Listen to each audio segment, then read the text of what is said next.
My name is Gina. I serve as the chair of Bloomington Pride, Minnesota, a 501c3 nonprofit dedicated to empowering and supporting the LGBTQ+ community through inclusive events, education, and advocacy. Under my leadership, the organization has grown into a year-round community anchor. We host an annual Pride Festival that welcomes more than 3,000 attendees. And we've expanded our work into LGBTQ+ history education, public programming, and cross-sector partnerships. Across my corporate career, I have held senior marketing and digital leadership roles at Amazon, Best Buy, AT&T, and United Health Group.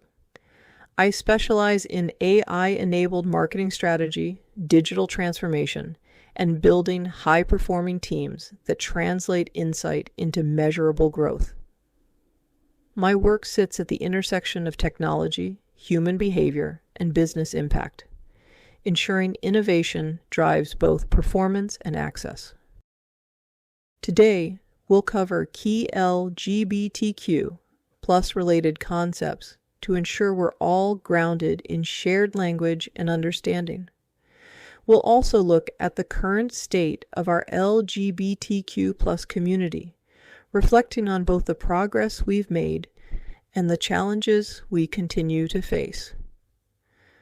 From there, we'll take a journey through our history, honoring the trailblazers who paved the way for our rights and visibility, and connect it to our modern times and the work still ahead of us.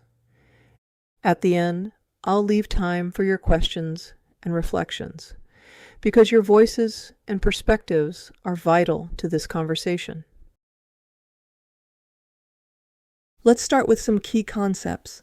SOGI stands for sexual orientation, gender identity, and gender expression, core concepts that help us understand the diversity of human identity. Let's break each one down. Gender identity. Gender identity is your internal understanding of your own gender, whether you identify as male, female, both, neither, or somewhere in between. It's personal, innate, and can't be known just by looking at someone. Common gender identities include cisgender, when your gender identity matches the sex you were assigned at birth. Transgender, when your gender identity is different from the sex you were assigned at birth. For example, personally, I'm a cisgender woman. Biological sex. This refers to the physical sex characteristics you were assigned at birth, typically male, female, or intersex, meaning not exclusively male or female. For example, I was assigned female at birth. Gender expression. This is how we present our gender outwardly, through clothing, hairstyle, voice, body language, and more. It may or may not align with cultural expectations of masculinity or femininity. For example, I'm a cisgender woman, but my gender expression doesn't follow traditional norms. I like pants over dresses, sneakers over high heels, and I never carry a purse. Sexual orientation.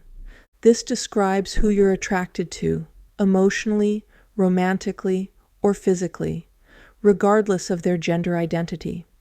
For example, I'm bisexual. I'm attracted to both men and women. Gender dysphoria. This is the distress a person may feel when their gender identity doesn't align with the sex they were assigned at birth.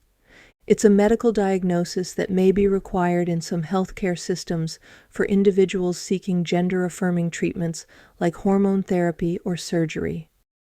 Now let's ground ourselves in some key terminology.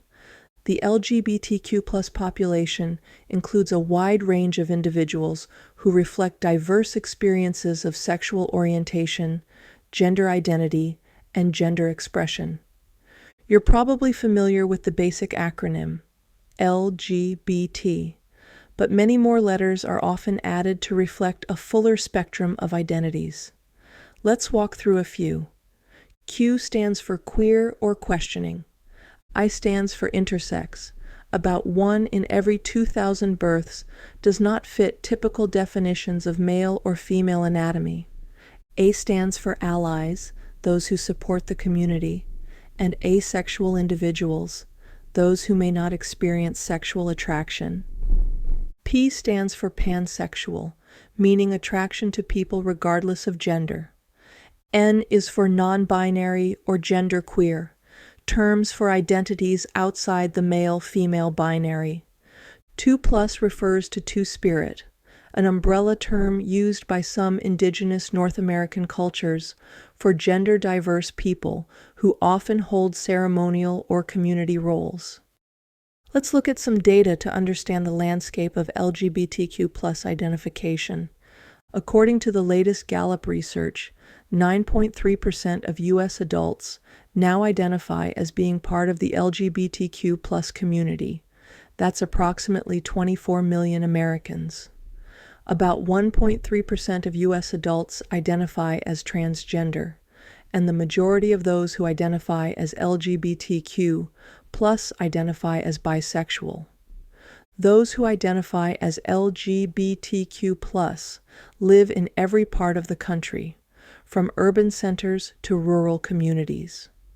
According to the Williams Institute, state and regional level identification rates range from 4.1% in Mississippi to 6.3% in Minnesota, all the way up to 14.3% in Washington, D.C. When we break it down by generation, over 20% of Generation Z now identify as LGBTQ+. Younger people are also more likely to identify as transgender or non-binary compared to older generations. This shows a clear trend. Each generation is more open, more visible, and more accepting than the one before.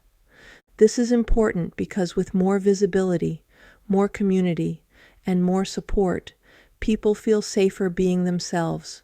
So whether you're a member of the LGBTQ+ community or an ally, you are part of this progress. Let's keep building a more inclusive world together. Now, let's take a step back and explore how we got here.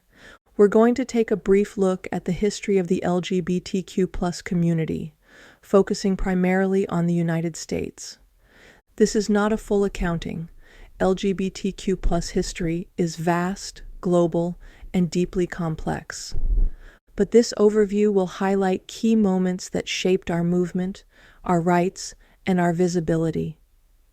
From ancient societies to colonial America, through moments of oppression and resistance, to the modern fight for equality. This history helps explain both the progress we've made and the challenges that remain. Let's dive in.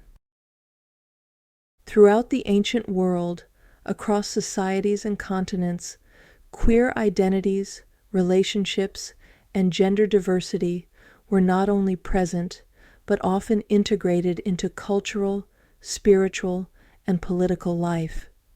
From the rulers of Europe to the emperors of China, and within everyday communities across Africa, the Middle East, the Americas, and Asia, we find evidence of same-sex relationships, gender-fluid roles, and even multiple gender categories. In many of these cultures, gender and sexuality were understood to be far more expansive than in the binary framework imposed by later Western norms. One striking example comes from the Bugis people of South Sulawesi, Indonesia, who recognize 5 distinct genders, a concept that has existed for centuries. Orowane, comparable to cisgender men. Makunrai, comparable to cisgender women. Kalalai, individuals assigned female at birth who take on traditionally masculine roles, similar to transgender men. Calabai, individuals assigned male at birth who take on traditionally feminine roles, similar to transgender women. Bisu, often intersex or androgynous, the Bisu are considered a sacred gender, serving as shamans, priests, and spiritual leaders. This gender system is not just tolerated, it's respected and interwoven into religious and cultural life. It challenges the Western idea that there are only two genders and reminds us that gender diversity is not new, but colonization and westernization often erased it. Now let's take a look at the early history of the lands we presently inhabit. As European colonialism spread across North America, it violently disrupted indigenous ways of life, including their understanding of gender. Many indigenous nations embraced non-binary gender systems, including individuals now referred to as two-spirit, a modern pan-indigenous term that describes people who historically held gender-diverse roles in spiritual, social, and community life. But these identities were met with brutality by European colonizers, who viewed any deviation from Western gender norms as sinful or criminal. One of the most horrific examples occurred in the early 1500s. Spanish conquistador Vasco de Balboa, while traveling through what is now Panama, encountered the indigenous Quaraca people. Upon learning that some of the men wore women's clothing and had sexual relationships with other men, he ordered 40 of them to be torn apart by his hunting dogs. This brutal act was not isolated. It reflects a pattern of cultural genocide that targeted indigenous gender and sexual diversity, erasing sacred roles, silencing traditions, and replacing them with rigid binary norms imposed by colonizers. As we move north to Puritan Plymouth, Massachusetts, we see how colonial American society began to criminalize same-sex relationships, especially between women, whose lives were tightly controlled by religious and patriarchal norms. In 1648, a woman named Sarah White Norman was accused by a neighbor of engaging in lewd behavior with another woman, Mary Vincent Hammond. Sarah was brought to trial and became the first person in what is now the United States to be convicted of lesbian behavior. The court ordered her to make a public acknowledgement of her unchaste behavior. She later died in poverty, carrying the social stigma that followed her conviction. This early case reveals how surveillance, shame, and punishment were used to enforce sexual norms in colonial America, especially against women who stepped outside the bounds of expected behavior. It's also a reminder that queer people have always existed, even when history tried to erase them. The 1700s were a period of dramatic change, socially, economically, and politically, giving birth to the modern world we live in today. As industrialization took root in Europe, more people began to work outside the home and earn independent incomes. With economic power comes the personal power to chart one's own life, especially for those who had been confined to rigid roles in family or religious structures. At the same time, the rise of Enlightenment thinking, centered on reason, individual rights, and human dignity, began to challenge traditional power structures, including the church. In 1789, the French Revolution erupted, bringing these new ideas to life. Just 2 years later, in 1791, France became the first Western country to decriminalize homosexuality. This began a trend that cascaded throughout Europe and a little bit into United States for the next century. During the course of the 1800s, Western society began shifting from agrarian life to urban living. And with that shift came new opportunities for queer people to find one another and form communities. In the U.S., one notable example was the phenomenon of Boston marriages, long-term domestic partnerships between primarily white, upper-class women.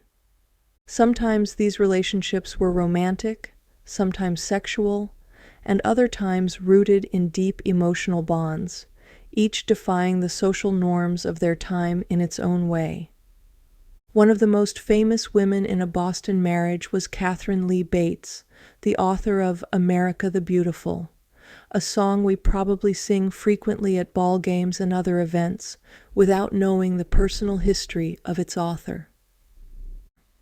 In 1869, Hungarian writer Carl Maria Kertbeny coined the terms homosexual and heterosexual, originally as part of a defense of a queer friend who was being criminalized in Europe.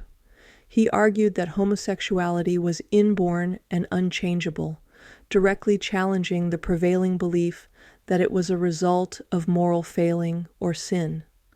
This argument, now known as the medical model of homosexuality, was expanded by figures like Richard von Krafft-Ebing and Havelock Ellis, who helped move queer identity into the realm of psychology and psychiatry. While these early theories were far from perfect, they began shifting the conversation away from criminality and toward human identity.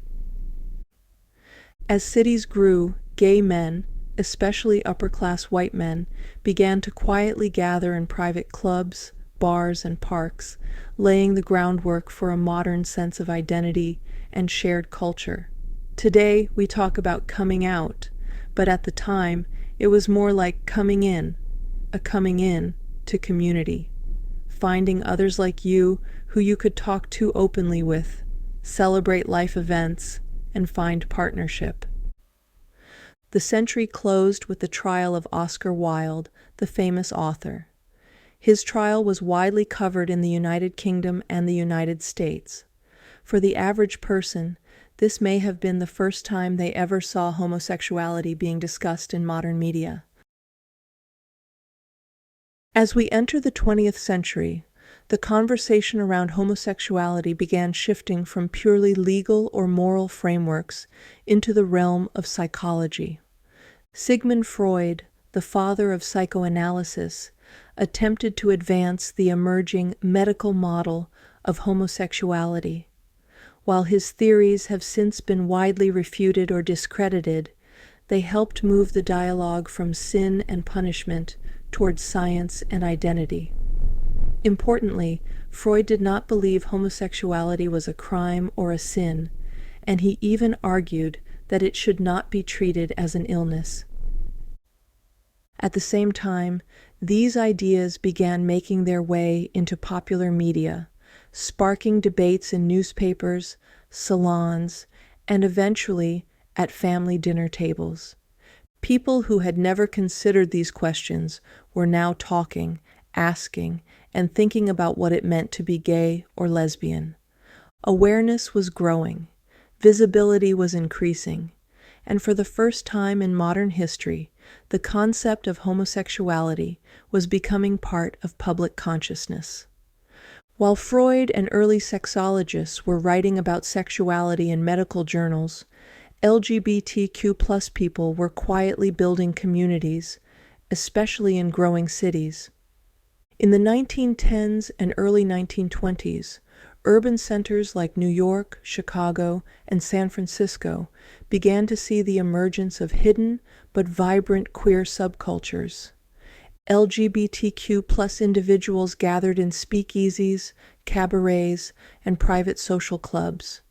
Some women wore men's clothing and assumed masculine nicknames, while some men lived openly as fairies or pansies, long before those words became slurs. After serving in World War I, U.S. Army soldier Henry Gerber was stationed in Germany, where he encountered a world unlike anything he'd seen before. In the 1920s, Berlin, often called the gay capital of the world, Gerber discovered a thriving queer subculture. Bookstores, nightclubs, and advocacy groups like Magnus Hirschfeld's Institute for Sexual Science, all dedicated to advancing understanding of gender and sexuality. This was in stark contrast to his life back in Chicago, where Gerber had once been institutionalized for his sexuality. Inspired by what he had seen abroad, Gerber returned to the U.S. with a bold vision. In 1924, he founded the Society for Human Rights, the first known gay rights organization in the United States. He also published Friendship and Freedom, the first American LGBTQ+ newsletter. But within months, police raided his home. Gerber was arrested, his personal papers confiscated, and his organization forced to disband. He lost his entire life savings defending himself in court. Though short-lived, Henry Gerber's work planted a critical seed, proof that LGBTQ+ people in America could organize, advocate, and speak for themselves. His legacy would quietly influence future movements, including the Mattachine Society in the 1950s and the fight for legal recognition in the decades to come. But others were taking up the cause, and more depictions of homosexuals appeared in the media. Jazz singer Bessie Smith added some lyrics about her bisexuality to her music. The Harlem Renaissance included openly queer writers and performers like Langston Hughes and Ma Rainey. In the United Kingdom, Radcliffe Hall wrote the first book written by a lesbian about a lesbian called The Well of Loneliness. And in 1931, a German-language film, Mädchen in Uniform, was the first movie to show a lesbian relationship on screen and to have an all-female cast. The film was very popular in Germany and Europe. It had a limited release in the US only because Eleanor Roosevelt interceded to have it shown here. Sadly, with the rising Nazi power in Germany, most of the cast of the film were Jewish and were sent to concentration camps and died.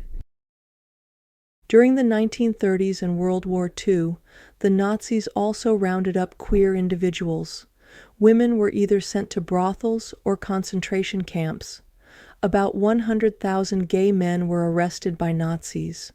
Pierre Seal, a Holocaust survivor, was forced to watch his lover being mauled by a pack of dogs when he was just a teenager. About 100,000 gay men were arrested. Many were sent to concentration camps where they were marked with pink triangles. About 65% of queers in the camps died.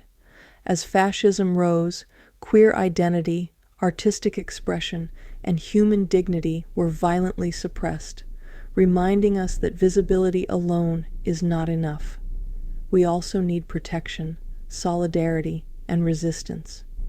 When the war ended in 1945, homosexuality was still illegal in Germany, so some people who were liberated from the concentration camps then went to German prisons, with some being there for another 25 years until 1969. During World War II, many Americans who identified as part of the LGBTQ+ community served bravely, even as their identities remained hidden or criminalized. During the war, the fledgling LGBTQ+ community continued to grow, often using coded phrases to protect themselves. One of the most famous was "Friend of Dorothy," a discreet way to identify other queer people, referencing Judy Garland's character in The Wizard of Oz. Judy would go on to become an icon for many in the community. Many women in the Women's Army Corps were queer. After the war ended, President Truman asked General Eisenhower to get them out of the military. He asked his female sergeant Johnny Phelps to do this. She said that she would have to be the first to go. His secretary said she would have to be the second. He didn't act on this request, but as America tried to return to a sense of normality, other anti-homosexual activities were underway. After World War II, as America sought to return to normal life, a new wave of fear and suspicion began to take hold, not just toward communists, but also toward the LGBTQ+ community. In the eyes of the federal government, gay men and lesbians were seen as security risks, based on the false belief that they were more vulnerable to blackmail or that they lacked moral character. Between 1947 and 1950, Over 1,700 applicants for federal jobs were denied employment due to allegations of homosexuality. And this was only the beginning. In April 1953, at the height of Cold War paranoia, President Dwight D. Eisenhower signed Executive Order 10450. This order formally barred homosexuals from working in the federal government or for government contractors. LGBTQ+ employees were grouped with communists and criminals, branded as threats to national security. This action began what became known as the Lavender Scare, a government-led purge that ran parallel to the anti-communist Red Scare. Thousands of lives were destroyed. Over 4,300 service members were discharged from the military. More than 500 federal employees lost their jobs in just a few years. Beyond job loss, people faced surveillance, blackmail, public outing, and often lifelong stigma.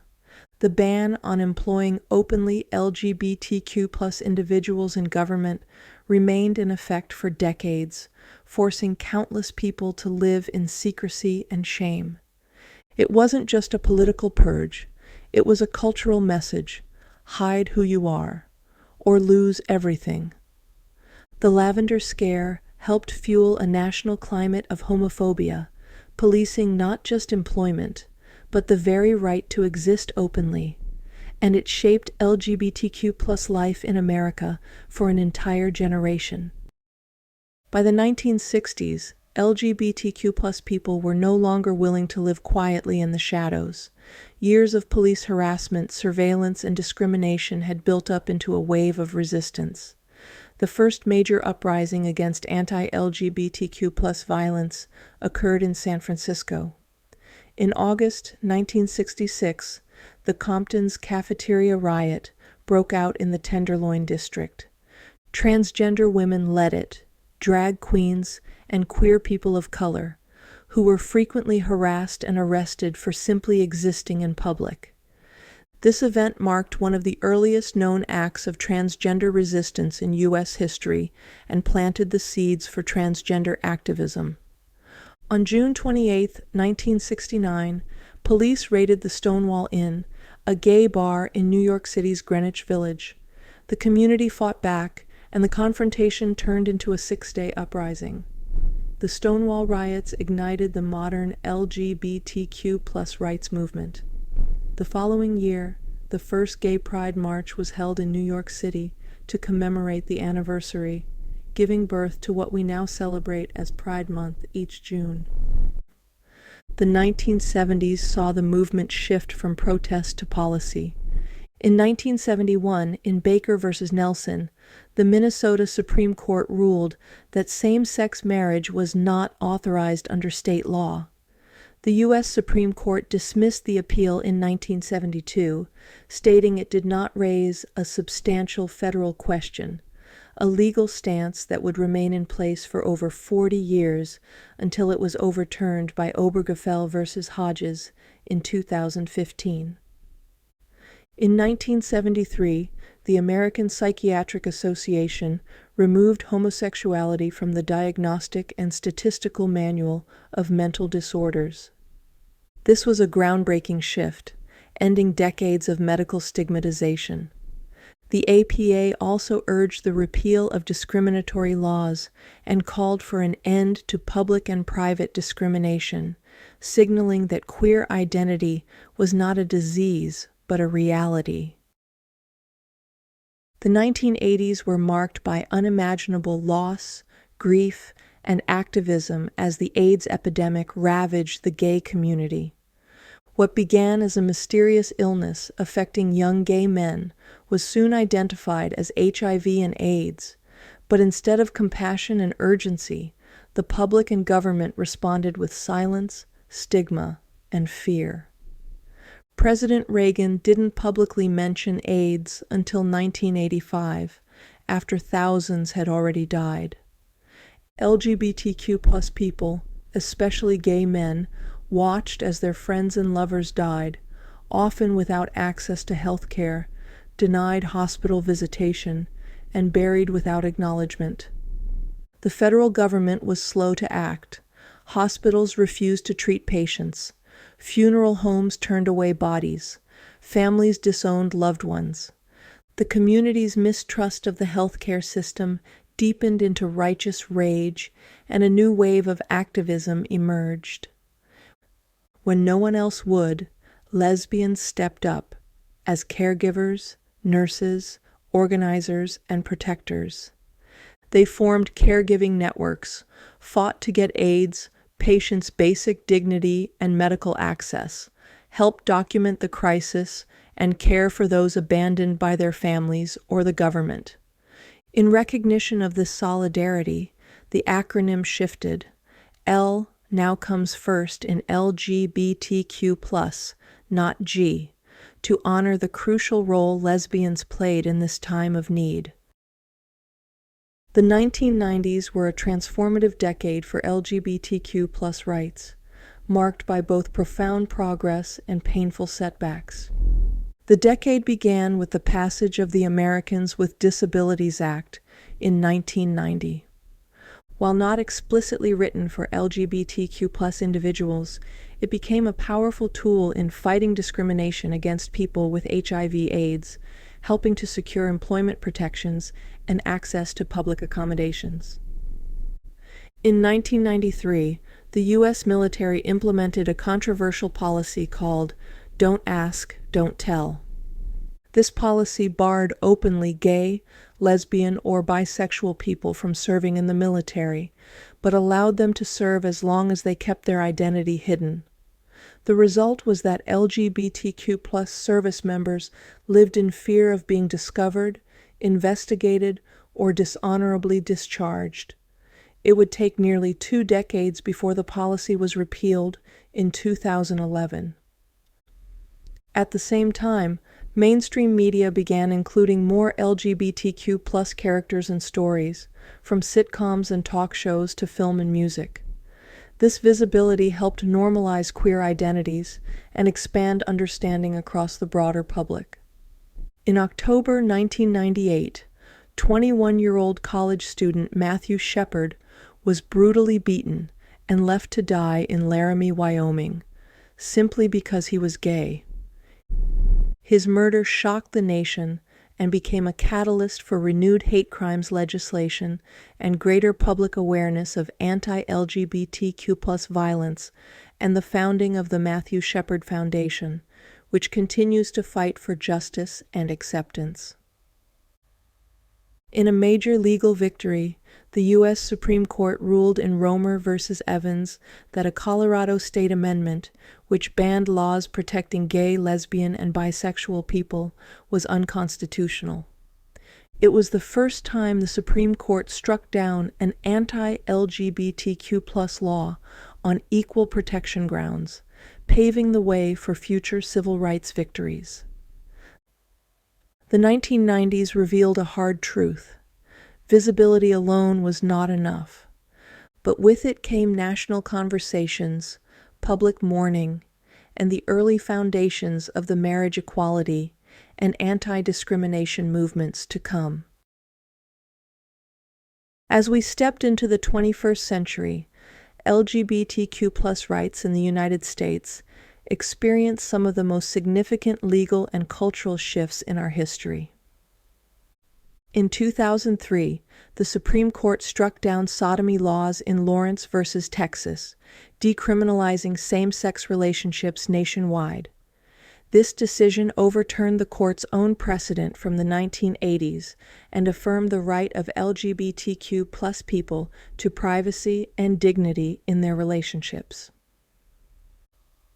A little more than a decade later, on June 26, 2015, the Supreme Court ruled in Obergefell v. Hodges that same-sex couples have a constitutional right to marry, a watershed moment for marriage equality in America.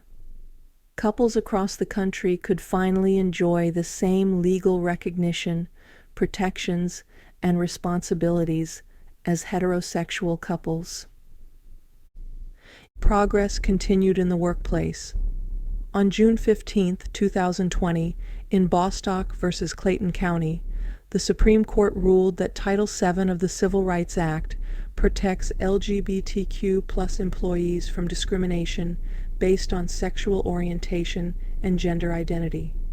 Until this ruling, it was legal in more than half the states to fire someone simply for identifying as LGBTQ+. In 2021, the Biden administration strengthened these protections, clarifying that healthcare providers cannot discriminate against LGBTQ+ patients under the Affordable Care Act, and that Title IX protections include transgender students, guaranteeing safer, more inclusive schools. But this century's early progress is about so much more than laws. Culture shifted too. Films like Brokeback Mountain in 2005 brought complex queer love stories to mainstream cinema, earning multiple Oscars and sparking national conversation. And in 2016, Moonlight became the first LGBTQ+ film, and the first film with an all-black cast, to win Best Picture at the Academy Awards. TV shows like Will and Grace, Modern Family, and Schitt's Creek brought LGBTQ+ lives and love stories into millions of living rooms. Authors like Ocean Vuong and Carmen Maria Machado reshaped American literature with queer voices at the center. Artists like Lil Nas, Janelle Monáe, and Sam Smith have broken barriers in music while living proudly and openly. Pride festivals have grown from local marches into global celebrations of identity, resistance, and community. Visibility has helped change hearts and minds, building empathy, breaking down stereotypes, and empowering more young people to come out and live authentically. For many, the successes of the early 21st century made it feel as though the arc of history was bending decisively toward equality. But history teaches us something important. Progress is never permanent. Rights gained can also be challenged, reinterpreted, or rolled back. And in recent years, we have begun to see exactly that. And now, here we are in 2026, living in one of those moments when the trajectory of progress feels uncertain once again. After decades of hard-won gains, a series of executive orders and federal policy changes have reshaped how LGBTQ+ protections are interpreted and enforced.